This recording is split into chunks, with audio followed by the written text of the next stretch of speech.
kata macam mana nak positionkan company kita di kalangan ramai-ramai pesaing lain kan, lain daripada orang lain, dan ialah still dapat untung daripada kek yang kita share tadi, kek tadi. Okay, so itu saja perkongsian saya. Terima kasih. Terima kasih kepada para panel.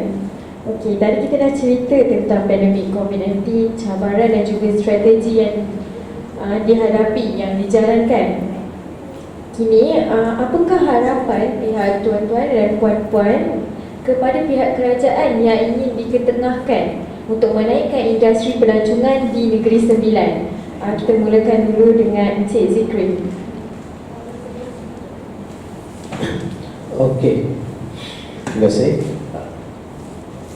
Saya sebenarnya harapan saya pada kerajaan Negeri Sembilan ni agak besar. Sebab saya stay di Port Dickson. Okay, dan tempat pelancongan saya itu, fasilitis pelancongan saya pun di Port Dickson. Jadi saya hanya bercakap tentang Port Dickson. Okay, sebenarnya Port Dickson ni adalah salah satu kawasan yang senang sangat untuk didevelop, yang hampir sama dengan Batu Feringgi di Pulau Pinang, yang hampir sama dengan Melaka, dan hampir sama dengan Desaru di Johor Bahru. Laluan dia memang senang, sebab lagi pun pantai dia boleh mandi, berbanding dengan pantai Melaka memang tak boleh mandi. Betul kan? Okay, Port Dickson senang develop. Saya suka travel, pergi ke Bangkok, mana saya pergi travel. Jadi saya suka tengok tempat luar. Harapan saya pada hari ini sebelum PKP yang ini PKP, saya buat harapan satu yang barulah untuk kerajaan. Sebelum PKP, saya mahukan satu kerajaan negeri, terutamanya kerajaan negeri, developlah kawasan Pantai Bidi. Kalau anda boleh tengok, kalau anda rajin, nanti adik-adik semua, student semua, kalau nak pergi, anda pergilah berjalan jauh sedikit luar daripada kawasan Malaysia. Saya pernah pergi Pattaya. Pattaya ni adalah salah satu kawasan yang kita panggil sebagai kawasan gelap pada waktu malam. Saya sebut kawasan gelap je lah. Pada waktu siang, perubahannya berubah 365. Kawasan tersebut, pantai-pantai tersebut menjadi satu tarikan family punya pelancongan. Family lah, kita panggil family. Saya pun tak tahu apa saya sebut tadi. Family punya kawasan, di mana pantai pelancongan pantai tersebut, di pesisir pantai disediakan speedboat. Anda bayangkan speedboat. Yang ini saya nak cuba terangkan. Sebelum kita dah pernah buat proposal kepada pihak kerajaan negeri pada sebelum kerajaan diambil alih. Okay, kita pernah buat satu proposal pada kerajaan dahulu, iaitu yang mana kita nak tengok kawasan Pantai Bidi digunakan sepenuhnya sehingga ke tengah laut. Okey, ini adik-adik semua student pun boleh, kalau ada idea, boleh ketengahkan juga. Okey, boleh buat modul untuk pelancongan, bukan hanya bekerja dengan industri pelancongan kan. Okey, anda pun boleh buat proposal. Okey, anda bayangkan di Pattaya, apa yang saya lihat. Saya pergi Pattaya, saya lihat di sana, Pattaya ni salah satu tempat Thailand yang kita panggil sebagai kaya dengan ekosistem, kaya dengan aktiviti pelancongan. Walaupun mungkin dari segi bad side dia mungkin ada yang tak warna bagus, tapi kita ambil yang positif side, yang benda yang baik. Okey, Pattaya, tahu tak, di pesisir pantai disediakan lebih kurang dalam 50 speedboat. Speedboat tu, okey, speedboat tu bila anda nak naik, anda kena bayar RM40. Satu speedboat, seorang RM40. Apa tugas speedboat? Tugas speedboat tersebut diibaratkan macam taksi. Tahu taksi? Dia akan hantar anda di tengah-tengah laut nanti, di pesisir pantai laut. Ada tu pelantar besar. Pelantar besar. Besar pelantar tu, bukan sekecil, besar juga lah. Kira separuh padang bola. Pelantar tu dibina. Okey, dari sudut pelancongan, bagus, di atas pelantar besar itu ada pelbagai aktiviti. Ada aktiviti, tak salah saya, paragliding yang jenis kita buat parachute netboat. Parasailing, yes, parasailing. Dan di atas pelantar itu juga ada terjadinya satu sosioekonomi di mana operator kampung boleh menjual di atas itu. Jadi tugas kita yang pelancong-pelancong di atas pelantar tersebut sambil menikmati makan kat atas tu, makanan ringan, kita boleh buat aktiviti lain yang disediakan. Satu, parasailing, yang top lah. Jadi taksi ni dia letak kita selama 1 jam, okay, kat situ atas tu. Tapi kalau sekiranya kita tak nak duduk atas tu lama, kita naik taksi yang kedua pun boleh, tak perlu bayar. Sebab taksi ni cantik dia sekali saja. Okay, dia bawa kita ke tengah laut. Ada disediakan satu tongkang. Tongkang besar. Tahu tongkang tak? Tongkang tu macam kapal lama. Ha? Bukan pati. Tongkang ni macam satu, kalau anda pergi ke alam, macam kapal besar. Kapal besar. Besar kapal tu. Okay, di atas kapal tu macam tak berjalan lah, cerita lah. Memang dah dilupuskan supaya memang tak boleh gerak, enjin tak gerak. Okay, dia duduk stay kat situ je, atas tu. Di atas tongkang tersebut, dia buat lagi aktiviti. Dia jual, dia ada buka kedai-kedai kecil yang menjual kelapa kat atas tu. Tapi kita kat tengah laut ni.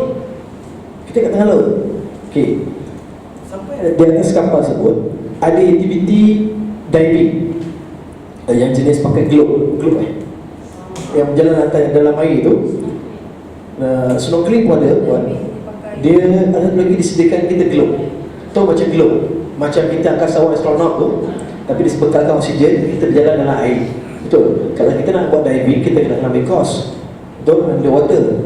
Tapi yang ni disediakan benda tu untuk kita berjalan dalam air, dasar air, tengok ikan dalam tu. Dia jaga coral kat situ, dia masuk ke situ. Tapi yang tu kena bayar lah. Apa sahaja aktiviti kat situ kena bayar. Macam-macam lah. Aktiviti yang dah bagi makan ikan, dia bagi sediakan makanan, dan dijual pada anda, ada bagi makan ikan. So semua aktiviti kat situ ada kat situ. Okay, walaupun tongkang tu anda tengok macam, tongkang buruk, tapi bila anda naik tu, anda nampak macam, wow, inikah pelancongan di negara luar, Thailand. Okay, habis itu dia letak dalam 1 jam. Kalau anda rasa nak lebih 1 jam, terpulang anda lah. Kalau anda rasa nak kurang 1 jam, terpulang anda. Okay, dia letak kat situ, anda rasa macam, okay, next lah, aku naik boat. Kita naik boat balik, dia bawa lagi satu lagi, tongkang khas. Tongkang tu dinamakan timpak tongkang. Tahu timpak? Dia ada satu macam roller coaster, nama benda tu glonso, yes, slide, glonso tu kan, glonso air. Lepas tu dia ada macam ada macam tali, kita boleh bergayung terjun dalam air. Semua kat situ ada. Segak semua komponen kat situ. Dia macam-macam ada kat situ. Mana jadi timpak kat situ. Kita masuk, kita bayar kat dia RM10. Ada tongkang lain yang kita kena sewa private. Dalam tu ada homestay. Dalam tongkang kapal tu ada tempat penginapan untuk family trip. Tidur kat dalam tu, barbecue kat situ, buat grouping kat situ ke, macam tu. Anda ada kawan semua kan kat situ. Anda nampak. Jadi last kali dia punya station, anda naik boat, anda pergi satu pesisir pantai khas yang anda boleh mandi. Kat situ macam-macam kedai jual. Okay, dari segi sudut pelancongan, anda nampak tak bagaimana orang luar, contohnya Thailand, menggunakan keseluruhan kawasan industri pelancongan bukan hanya untuk mandi-mandi tepi pantai saja. Dia gunakan keseluruhan tempat. Betul tak? Jadi dia suka pelancongan. Anda bukan hanya fokus aku nak kerja hotel, no, tak. Anda boleh buat satu modul proposal. Aku cinta dengan pelancongan, so aku nak create something kat tempat PD ni. Macam mana aku nak buat? Betul tak? Okay, itu selepas. Okay, jadi masa tu saya hantar proposal dengan kerajaan dulu. Mungkin proposal tak boleh dia pakai, mungkin segi kos apa semua tak menantikan lah. Okay, jadi pada hari ni, selepas COVID, betul, selepas COVID, plan tu masih boleh diguna pakai. Tapi hari ni plan saya sendiri selepas COVID dah berubah. Tadi plan tadi hanya plan yang kita boleh propose di kerajaan, apa yang saya harapkan pada kerajaan, betul? Dan hari ini harapan saya benda yang sama. Saya nakkan PD ini membangun seperti yang saya fikirkan, seperti negara luar fikirkan. Anda pergi ke Georgia, Indonesia, anda pergi ke Lombok, Indonesia, anda tengok bagaimana diorang naikkan industri pelancongan tanpa menggunakan kerajaan, tanpa bantuan kerajaan. Betul? Pergi Georgia, anda tengok dia punya kapal timah. Betul tak? Anda naik gondola. Tahu kan yang viral tu kan? Gondola tu. Betul tak? Okay. So semua tu dalam sektor pelancongan. Macam mana anda nak buat? Anda tengok Indonesia, macam mana dia kreatif dia buat. Dia gunakan naik gondola tu, seriously, saya first time naik, yakin tak yakin aku naik. Dia betul-betul pakai roda basikal, rim basikal. Betul kan? Rim basikal, aku kata betul tak betul benda ni. Pakai tali pun, bukannya tali kita panggil high rope tau. Tali yang statik ke, dynamic ke, yang kita panggil, kalau macam kita main F-Sling ke, ni kita panggil statik dengan dynamic tau. Dia ada dia punya requirement dia tau. Dia kena ada sertifikat dia. Okay? Tapi di Indonesia betul-betul pakai tali lembu. Tahu tali lembu? Tali ikat lembu tu untuk tali kita. Yakin tak yakin tawakal lah. Tapi ramai ni. Sangat ramai ni. Jadi dari segi sudut pelancongan, anda kena kreatif, anda kena buat something. Walaupun tak ada bantuan daripada kerajaan nak bantu kita. Anda kalau segi sudut berapa ramai? 30 orang. 30 ada idea. Anda ingat semua kerajaan nak bantu anda 30 idea tu? Belum tentu. So anda kena bina platform anda sendiri. Okay? Dan hari ini apa yang saya harapkan pada kerajaan hari ini, Kalau boleh saya mahu kerajaan tengoklah negara luar. Okay? Lihat negara luar, bagaimana negara luar berkembang. Okay? Terutamanya dari segi ekopelancongan, satu, dari segi facilities, aktiviti pelancongan itu penting. Penginapan dah banyak. Penginapan dah cukup banyak. Dan tak perlu lagi penginapan banyak-banyak kat bilik ni, rasa dah cukup banyak lah. Betul tak? Banyak yang ada, banyak yang dah abandon, tutup. Okay, dah cukup banyak. Tetapi facilities yang kami perlukan. Sebab pelancong, anda semua pergi melancong, anda nak tidur ke nak jalan? Betul? Jalan. Anda nak buat aktiviti, betul? Kalau semua aktiviti, benda yang sama yang anda buat, anda nak tak? Tak nak. Anda mesti nak cari benda yang baru, betul? Suatu platform, macam saya di dunia edukasi juga, saya ada di edukasi, kami terpaksa bina satu platform khas untuk kami. Contoh anda pergi PKB. Dekat sana operator untuk rafting ada 4 ke 5 operator. Organizer ramai lah. Okay?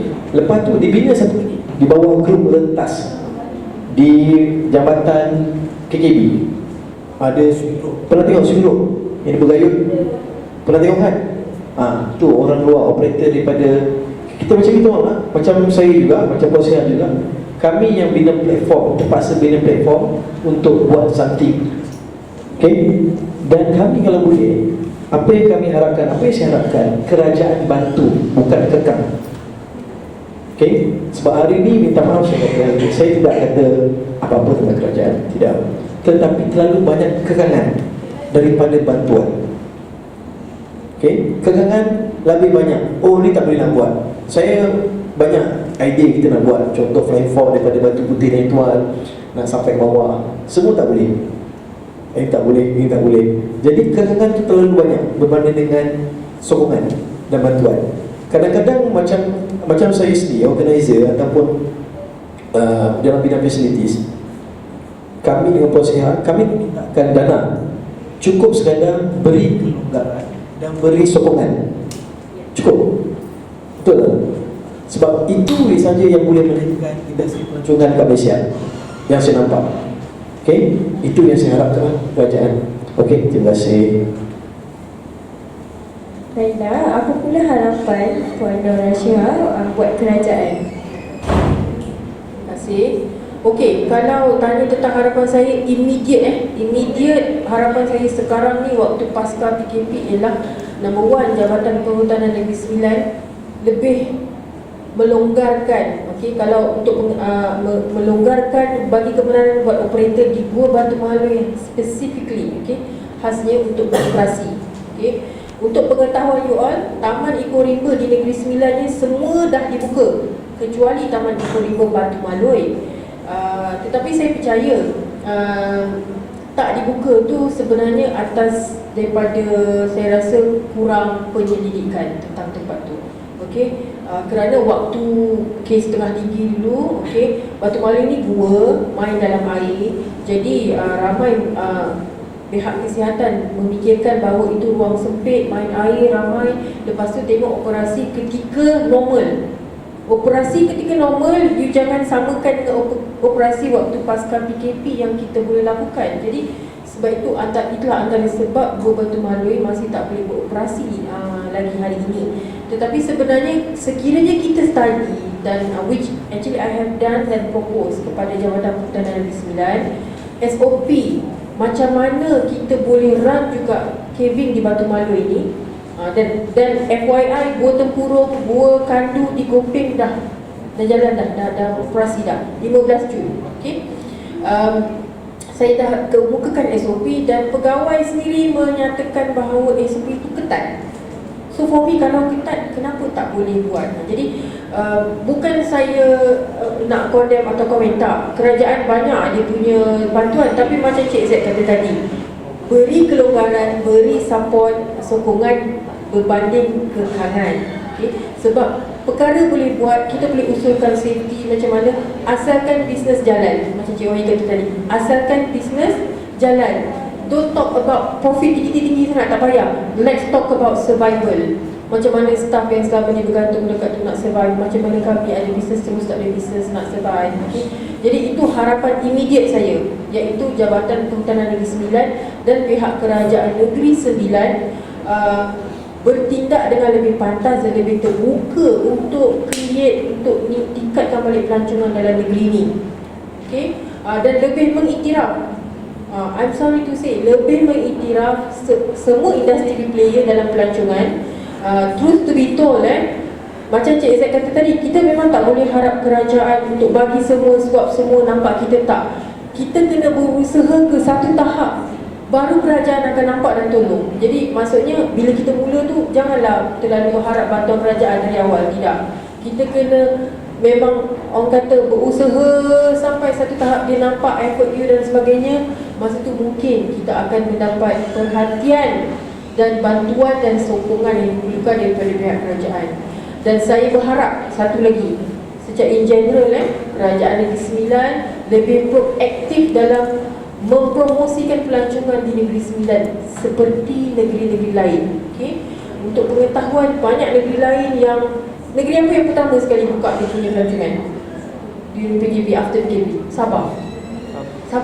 That was a very brave and bold action by the Menteri Besar Sabah. Kenapa? Kerana dia sedar, nampak dan iktiraf bahawa pelancongan adalah salah satu income untuk negeri itu. Jadi kemudian baru saya nampak Kerajaan Negeri Pahang, Kerajaan Negeri Terengganu, East Coast. Okay? Jadi saya haraplah, teramat berharap, Kerajaan Negeri Sembilan lebih proaktif, lebih memandang kepada industri tourism ni, player ni, bahawa kami sebenarnya ada menyumbang sesuatu. Tidak besar, kecil, tapi promosi yang kita buat tu, macam saya mempromosikan biodiversiti hutan, keindahan hutan dan sebagainya. Kita sebenarnya adalah membantu juga kepada Jabatan Perhutanan untuk mempromosikan keindahan hutan di Negeri Sembilan. Jadi itulah harapan saya yang teramat sangat. Terima kasih. Baiklah, apa pula harapan Tuan Wahyi yang ingin diketengahkan kepada pihak kerajaan? Dekat sini ada orang kerajaan ke? Ada. Okay, sorry. Okay, mana harapan? Saya ada satu cerita. Saya every time kita nak renew kita punya lesen, kita kena pergi training tau, under MATA, Malaysia Association Tourism macam tu lah. And then dikendalikan dianjurkan juga oleh Kementerian Pelancongan lah. So salah seorang peserta dalam tu dia tanya lah, dia ni ada bas tau, bas persiaran. So dia kata dia bas dia tu untuk bawa pelancong, tapi kadang-kadang ada juga makcik-makcik dekat kampung tu nak pergi kenduri kahwin. So bas pelancong ni, dia punya syarat dia, bila you nak bawa, you nak gerak, you kena ada pelancong, pemandu pelancong. So okay, tak ada masalah. Tapi bila dia nak bawa makcik-makcik nak pergi kenduri ni, takkanlah nak hire pemandu pelancong. Lepas tu dia punya dia charge lah dekat orang kampung tu dalam RM600 untuk pergi kenduri kahwin. Sampai on the way jalan, dia kena tahan, and then dia kena saman RM3,000 sebab tidak ada pemandu pelancong. Nak pergi kenduri kahwin je. So yang pegawai tu tak dengar kata lah, you kena saman apa semua. So dapat duit sewa RM600 tapi kena bayar denda RM3,000. So benda tu tak logik. So harapan saya lah, kalau boleh government ni dia tengok balik lah, janganlah terlalu ketat, janganlah terlalu nak follow semua kan. Oh, orang nak cari makan. Tambah-tambah sekarang ni dalam keadaan PKP, orang semua struggle semua kan. Government pun dah pump duit banyak, mungkin dia akan nak kena penalti tu, penalti ni apa semua kan. So saya ada kawan juga, dia buka restoran. So orang datang restoran dia tiba-tiba macam meja tu dirapatkan. Dia kena denda, kena tutup restoran dia 7 hari. Dia dah masak ni 50,000 lauk, tak boleh jual. 50,000 ringgit modal untuk dia dapat tu. Tutup tu 7 hari. So yang tarik meja tu customer dia sebenarnya boleh bicara lah. You tengok orang tarik meja and then you bagi amaran semuanya lah, nanya orang macam tu kan. And then satu lagi story kawan saya juga, dia ni buat batik, batik tu semua. So dia orang ni ada persatuan batik-batik ni. And then dia kata dalam persatuan dia cakap, industri batik Malaysia ni dah tak boleh pergi dah sebab tak ada orang nak kerja dalam industri batik. So pihak kerajaan pula tengok, tak ada orang nak kerja ke dekat kilang batik semua. And then apa yang kerajaan buat adalah kerajaan pergi wujudkan pusat-pusat latihan untuk buat batik. So banyaklah budak-budak ni pergi belajar apa semua, keluar. Maksudnya bila budak-budak ni keluar nak pergi kerja dekat tempat buat batik ni, siapa nak kerja? You all nak kerja ke kalau gaji RM4 sebulan? Tak kan? So dekat situ sebenarnya kadang-kadang orang yang industri tu dia cakap benda yang salah. Sebenarnya bukannya tak ada orang nak kerja dekat industri batik, tapi siapa nak kerja dengan kau kalau kau bayar gaji RM4?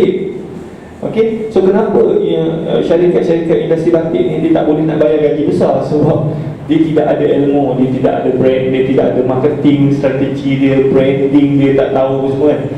And then macam kereta sewa pun sama juga. Saya pernah cakap, kalau you nak buat kereta sewa ni, dalam industri kereta sewa ni dia ada 2 level, dia ada 2 kasta. Satu kasta kalau you ada kroni-kroni tu, you boleh membuat duit lah kan. Tapi kalau you ni rakyat marhin, you nak start dengan undang-undang, dengan dia punya SOP tu semua, you backup dulu. Sebab first you kena buka syarikat senamahan, modal lah RM5,000, pihak capital kena RM200,000, lesen, insurans, bla bla bla semua kan. So saya kira kalau nak buat betul-betul, kalau istilah kita beli kereta kan, ini kita buat sewa dekat pelancong. Yang pelancong ni of course dia nak murah-murah. Macam saya cakap, ada satu lagi company ni dia kasta yang level tinggi lah. So dia sewa kereta dekat government, corporate, JLC tu semua kan. Memang harga dia memang cantik. Ini kita ni rakyat marhin nak pergi berlawan dengan dia, memang meninggal lah. Sebab tu saya cakap, kalau kita follow apa yang government buat ni kan, kena syarikat senamahan, pihak kita RM200,000, kena ada office, kena ada permit, kena ada insurans, bla bla semua, memang you bankrupt dulu. Sebab tu ramai kat luar sana tu dia buat Grab, buat yang illegal lah kan. So kalau boleh harapan saya, kerajaan tengok balik, longgarkan benda tu supaya tidak menekan orang biasa lah itu yang yes, update akta. So macam tadi lah, macam driver bus lah, orang pergi kenduri kahwin, kutip 3,600 kena saman RM3,000. Dah, macam mana nak naik kan? Padahal boleh consider lah, pergi kenduri kahwin je, takkan nak mana pelancong. Tak logik, betul tak? Alright, itu je, thank you. Baiklah, melalui berbicara pada hari ini, kita sedar bahawa wabak COVID-19 telah memberi kesan yang besar dan buruk terhadap industri pelancongan Malaysia. Banyak ilmu dan perkongsian yang kita dapat melalui berbicara pada hari ini. Saya berharap para pelajar peka dan mengambil mana yang penting untuk kegunaan di industri nanti. Bab kata pepatah, ambil yang jernih, buang yang keruh. Maka dengan itu berakhirlah sesi buat bicara kita pada hari ini. Terima kasih diucapkan kepada ketiga-tiga panel kerana telah memberi bicara tentang soalan yang telah pun diajukan. Sekarang kami akan membuka soalan kepada para pelajar yang ingin ditanyakan kepada para panel jemputan kita.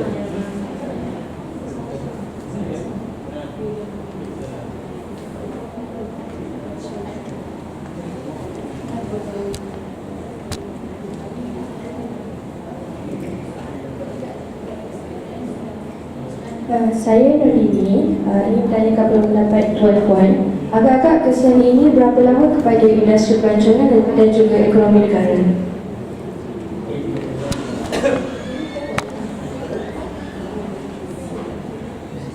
Saya personally rasa cakap lah, selagi ada orang kena COVID tu, selagi itulah berterusan. Sebenarnya kalau ada kes baru kena, selagi itu akan berterusan.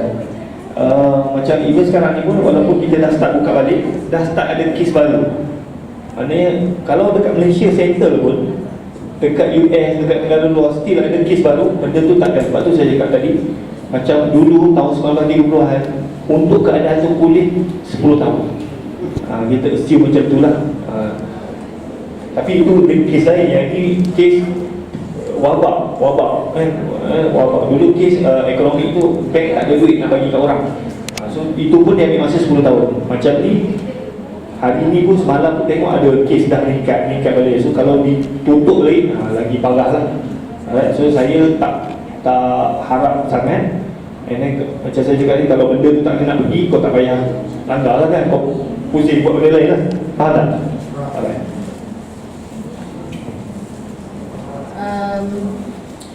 Saya setuju yang kalau dari segi ekonomi memang kita biasa dengar 10 tahun kan. Memang completely, fully untuk ekonomi secara amnya pulih betul-betul memang 10 tahun lah. Tapi kalau kita tengok ya betul, selagi ada COVID, selagi itu tak boleh, kita tak boleh kembali kepada normal yang dulu. Okey, tetapi dengan normal yang baru plus with kelonggaran dan sokongan dari kerajaan, okey, plus tutup sempadan, okey, sebenarnya saya nampak immediately PKP buka, orang terus nak travel. Okay. Jadi kalau immediately memang ada nampak trending orang macam travel mana-mana accommodation yang macam buat sale waktu PKP. Memang bila PKP je boleh rentas negeri je penuh okay kan. So kalau macam short term punya orang kata improvement tu dalam masa 2 ke 3 tahun insya-Allah. Tapi kalau mungkin sepenuhnya memang 10 tahun lah. Okey, anggaran untuk pulih macam saya cakap tadi, saya setuju dengan dulu panel 10 tahun. 10 tahun untuk pulih. Tapi bukan bermakna 10 tahun tu tak ada langsung income. Ada income. Tapi dulu yang sebelum COVID, kami ni boleh berlari. Faham Sekarang ni kami terus merangkak. Merangkak. Mungkin lagi 5 tahun masa tu boleh bertatih. Lepas 5 tahun lagi barulah boleh berjalan. Selagi ada COVID, selagi tu kami dalam bisnes pelancongan sentiasa berjaga-jaga, sentiasa berwaspada. Apa saja yang berlaku pasti ada efek. Terima kasih.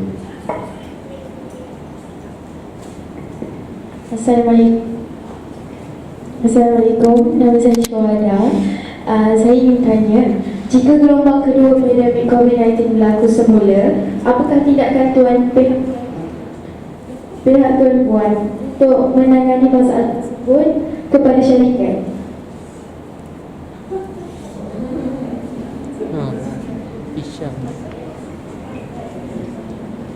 Saya ulang semula soalan saya. Jika gelombang kedua pandemik COVID-19 berlaku semula, apakah tindakan pihak Tuan Puan untuk menangani masalah tersebut kepada syarikat?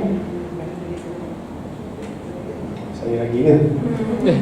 Terus terang saya cakap ni personally lah. Sebenarnya saya bersyukur PKP ni. Sebab masa tu lah kita nak restructure balik company government bagi moratorium, loan tak payah bayar, apa semua kan. Lepas tu banyak orang kena buang kerja. Buang kerja tu tak bagus, tapi yang bagusnya adalah kita boleh tarik orang yang bagus untuk masuk dalam company. So masa PKP tu kita ada masa 6 bulan untuk strengthen the company. Kita betulkan balik company, kewangan apa semua, dan cari orang yang betul apa semua.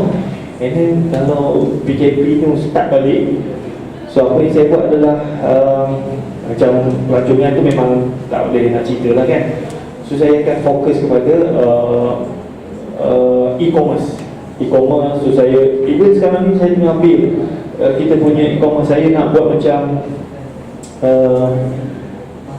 macam mana nak cakap? Pernah dengar tak CJ Workshop? CJ Workshop kan? CJ Workshop tu kalau dekat TV dia cerita, dia jual produk kan. So saya sekarang ni saya sedang membina mini CJ Workshop. So maknanya saya punya stokis-stokis ni yang jual produk ni, dia orang duduk dekat rumah, dia beli stok daripada saya, rendang ke, kambing ke, ni kambing sun, acar buah, ada macam-macam lah yang supply IKS ni yang supply barang kat saya supply dekat saya punya stokis. So dia orang ni dekat rumah, dan dekat rumah tu dia orang ada studio, dia orang boleh buat FB live, IG live, dia orang jual, ada orang order, dia pergi hantar. That is my future lah. So saya target saya nak ada dalam 1000 e-stokis, and then sebulan dia orang restock dengan saya produk RM3,000. Cuba kira RM3,000 kali dengan 1000 berapa? RM3,000 kali dengan 1000 300,000, betul? RM3,000 kali dengan 1000 3 juta kan? 3 juta kali dengan 12 apa? 36 juta. So that is potential. Saya sebelum ni buat 5 juta. Sekarang ni aku bila PKP e-commerce je boleh dapat potensi 36 juta. 360 juta. Saya matematik lemah sikit. Orang yang bagi jawapan tadi kan? Betul tak? 3,000 kali dengan 1,000. And then saya sekarang sedang membina e-stokis dekat Brunei, Singapore, and then the whole Malaysia. 1,000 e-stokis.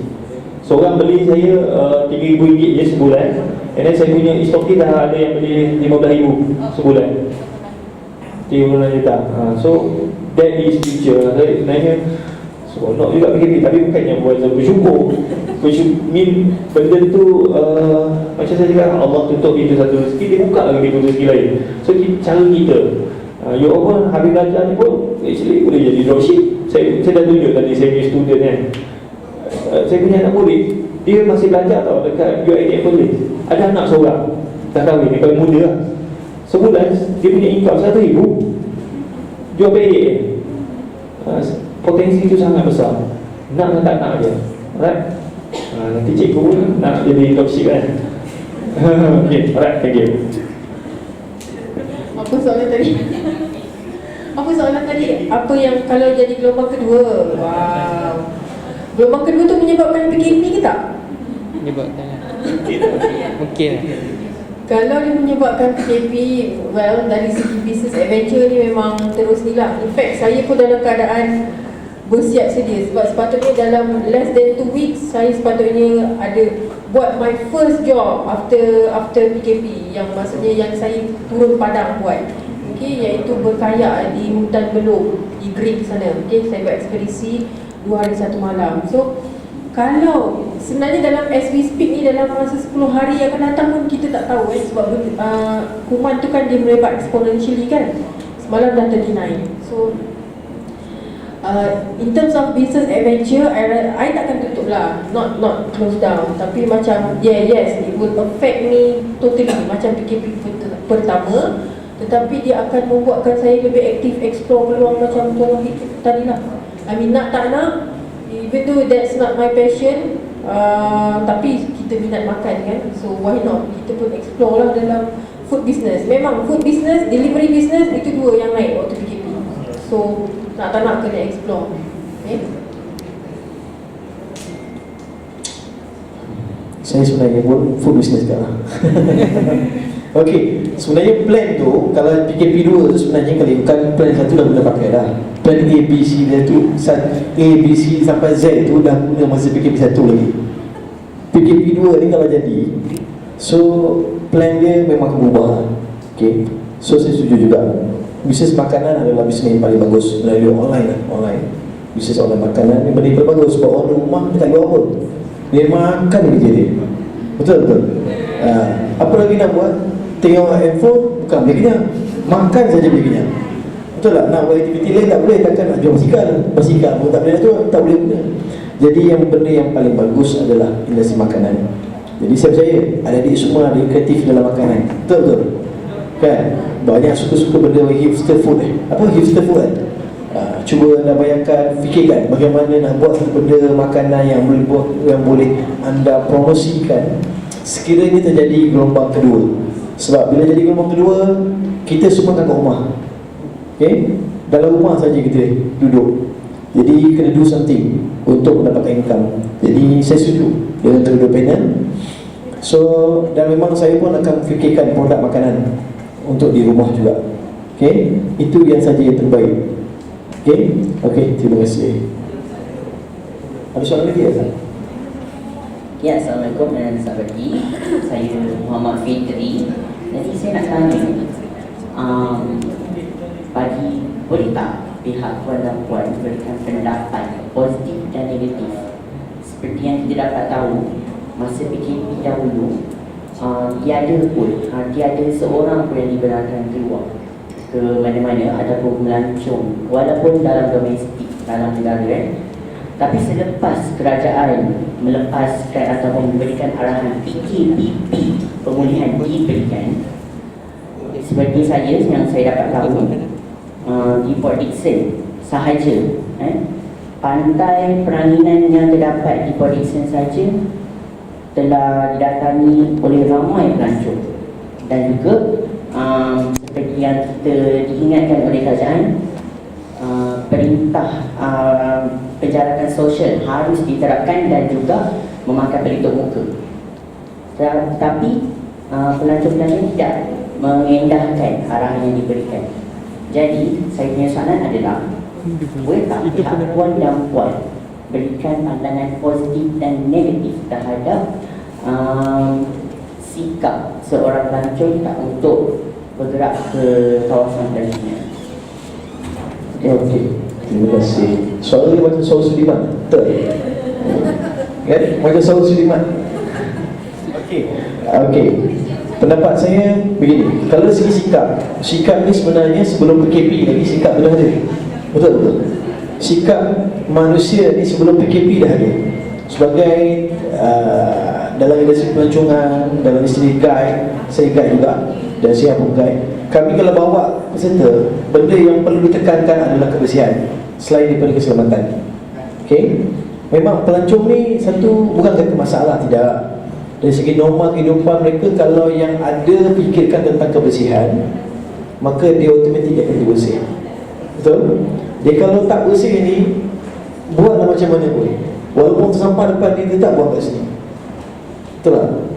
Dia sebenarnya kebersihan bagi saya dari segi sudut positif dia perlu diterapkan, minta maaf saya kata, di rumah dan dibawa ke sekolah.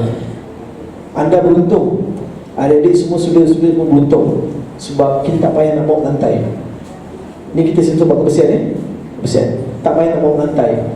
Sedangkan saya baca, kita tengok dalam Facebook lah, di Jepun start daripada darjah 1, habis saja waktu kelas anda kena bawa lantai. Betul? Kan? Didikan yang begitu sepatutnya ada, barulah dia akan implement kepada kehidupan dewasa nanti. Bila pelancong datang PD, dia start mengabar. Okay? Kotor disebabkan pelancong PD. Tapi nak marah pun tak boleh juga. Tapi dia sikap manusia memang tak boleh nak diubah. Okay? Naik gunung, buang barang, kata aku cinta alam sekitar, aku sukakan alam sekitar, aku nak tengok sunset. Betul? Aku nak tengok sunset, aku nak pantai yang bersih. Tapi sikap anda buang sampah di kawasan pelancongan, adakah itu mencerminkan anda seorang pencinta alam sekitar? Betul tidak? Bagaimana anda nak implementkan diri anda? Akulah pencinta alam sekitar. Tulis, ambil Instagram, dalam Instagram ambil kanopi. Tahu kanopi? Kanopi tree, pokok kanopi yang cantik. Ambil kat mana? Aku hiking di Gunung Datuk. Pergi mana? Ambil gambar sunset. Tapi lepas makan, ke mana nak buang? Di tepi. Tong sampah ujung tu, balas betul nak jalan, sanggup buang sampah ke sini.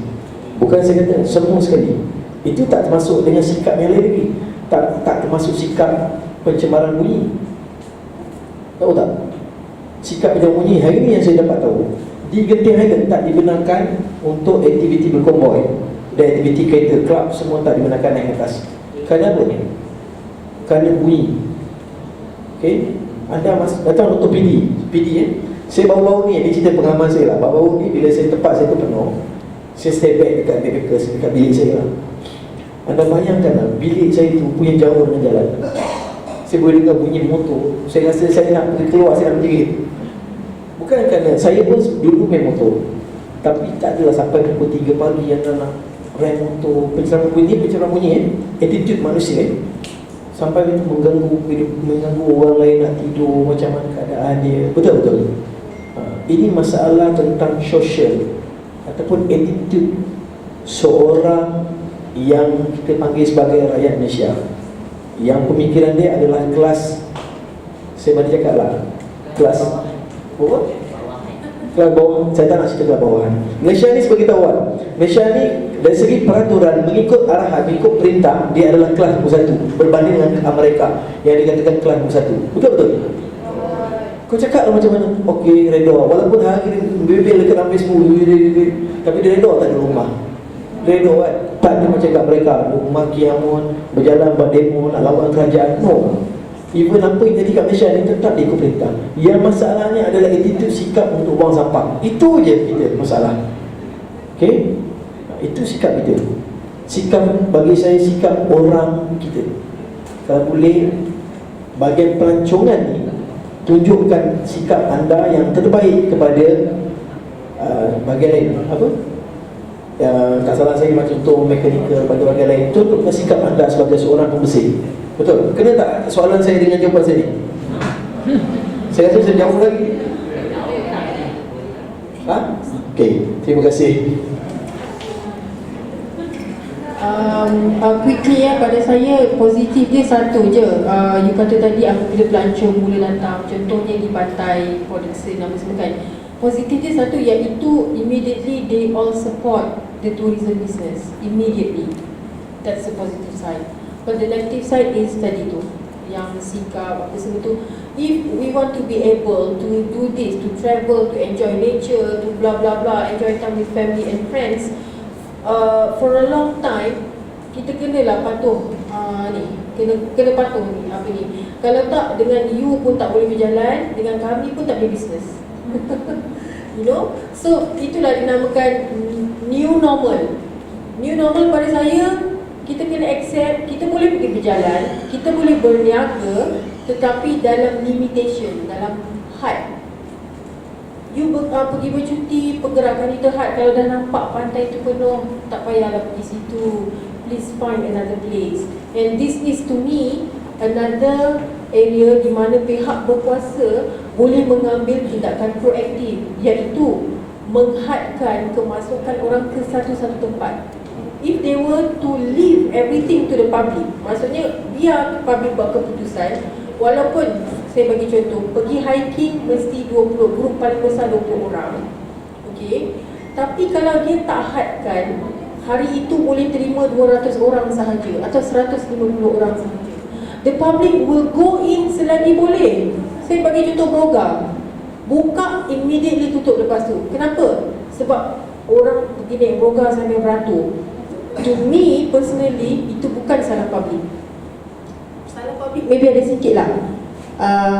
Dia dah nampak ramai, dia naik juga. Tapi kalau you dah datang dari jauh, you dah lama tak boleh hiking ni, you pun datang dari jauh, nak ke you patah balik? Tak. Tapi kalau pihak berkuasa buat sistem immediately, Broga satu hari 200 orang sahaja, itu akan memberi banyak ruang di dalam kawasan hutan untuk penjarakan sosial. So public pula, you jangan pergi merungut, komplain, komen, vandalism dan sebagainya. Accept. Yes, you dah boleh pergi berekreasi, you dah boleh pergi hiking, swimming, bla bla bla. But there is a limit. The limit is 200 pax dia maksimum hari tu. Deal with it. Jadi kat situ pada saya ada kelemahan dua pihak, authority dan juga of course lah sebagai manusia memang banyaklah kelemahan kita, tak nak ikut tu, tak nak ikut ni. Itu saja dari saya. Alright, asyik saya je cakap. Tadi tu Fitri dia punya soalan dia apakah positif dengan negatif. Kalau ni saya nak tahu juga apa yang punya pendapat sebelum saya jawab. Boleh tak? share sikit apa sebenarnya yang you rasa. Duduk ke berdiri? Ya. Kalau pendapat saya lah, okey. Selagi ramai pelancong yang tidak mengikuti lah arahan, mendengar arahan kan, selagi tu COVID-19 ini akan terus merebak. Selagi akan merebak, selagi tu kerajaan akan menetapkan satu lagi arahan. Apabila selagi lagi ada arahan, kemungkinan PKP akan diumumkan semula, serta pelancong ataupun orang seperti kita tidak dapat melancong lagi. Jadi boleh menyebabkan ekonomi pelancongan ni terus terjejas dan tidak akan dimulakan. So macam mana rasa saya? Bunuh semua orang.